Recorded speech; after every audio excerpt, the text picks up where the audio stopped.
Now, along with the wave of sanctions on Moscow, the United States has said that it is deploying additional forces to Germany to bolster the NATO's military presence.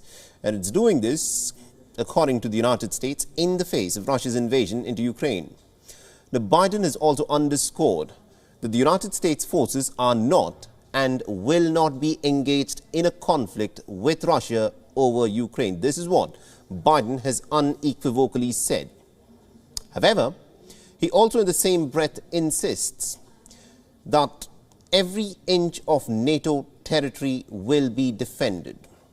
The United States is sending some 7,000 additional troops to Germany. The forces will rather be positioned in a defensive capacity to defend and to reassure NATO allies. But bear in mind that the reason why Ukraine in many ways finds itself in this crisis that it presently does is because the political dispensation in Kiev was inclined towards joining the NATO military alliance. Now, the American president also said that the United States will be meeting with its Article 5 commitments, in which NATO members agree that an armed attack against one of them in Europe or in North America will be considered to be an attack against all of them.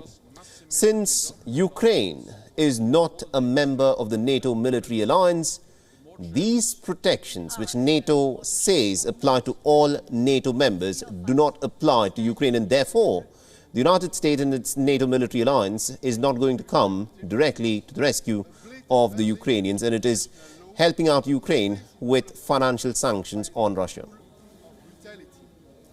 And now I'm authorizing additional U.S. force capabilities to deploy to Germany as part of NATO's response, including some of the U.S.-based forces that the Department of Defense placed on standby weeks ago. Let me say it again. Our forces are not and will not be engaged in the conflict with Russia in Ukraine. Our forces are not going to Europe to fight in Ukraine, but to defend our NATO allies and reassure those allies in the East. Now, Joe Biden has called it a clear case of a premeditated attack. He's described Russian President Vladimir Putin as an aggressor who launched a war without a cause and a misguided dream of recreating the Soviet Union. Joe Biden has also said that there is now complete rupture in the US-Russian relationship if Moscow were to continue on the path that it is presently on. He's also ruled out the possibility of talks with Putin. Biden has said that the Russian leader has grander ambitions than just Ukraine.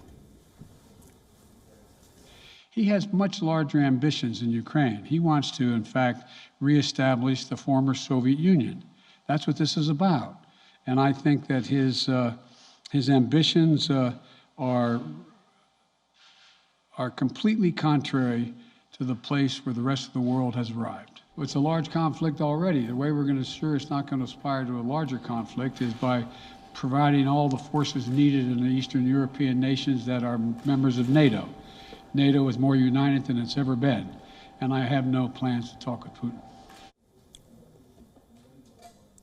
Meanwhile, Biden said that NATO will meet on Friday to map out further measures. Biden was asked if the stance was in sync with major defense partner India, to which Biden said that the United States is actually in consultation with India and the talks haven't been resolved completely yet. The US Secretary of State Antony Blinken also spoke with India's Foreign Minister S. Jaishankar. Blinken urged a strong collective response to condemn Russia's invasion into Ukraine.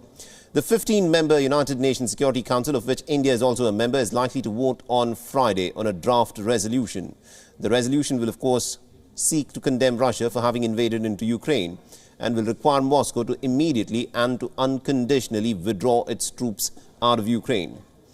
Now, Russia, of course, as a veto-yielding member of the UNSC, is expected to veto this draft resolution. But Washington sees the vote as a chance to try and isolate Moscow. It is seeking at least about 13 votes in favor and an abstention by Russia's partner China. India has, of course, remember, developed very close ties with Washington in recent years, but it has a long-standing, close relationship with Moscow as well.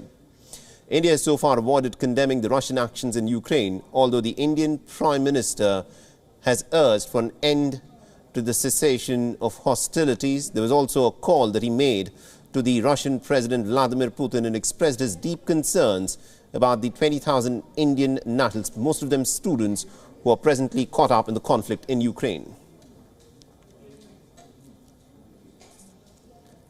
Meanwhile, WION's correspondent Susan Tehrani has been tracking the developments very closely for us from New York. Listen in to this report.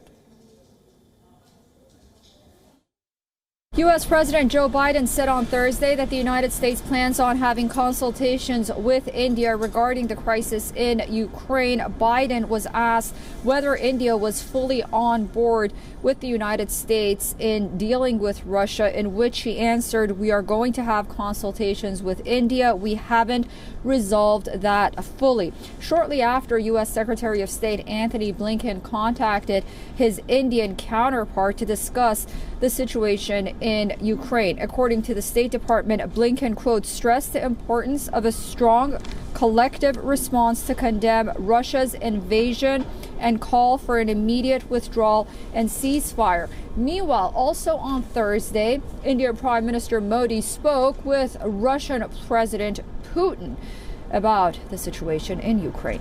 Susan Tehrani reporting from New York for WION World is One.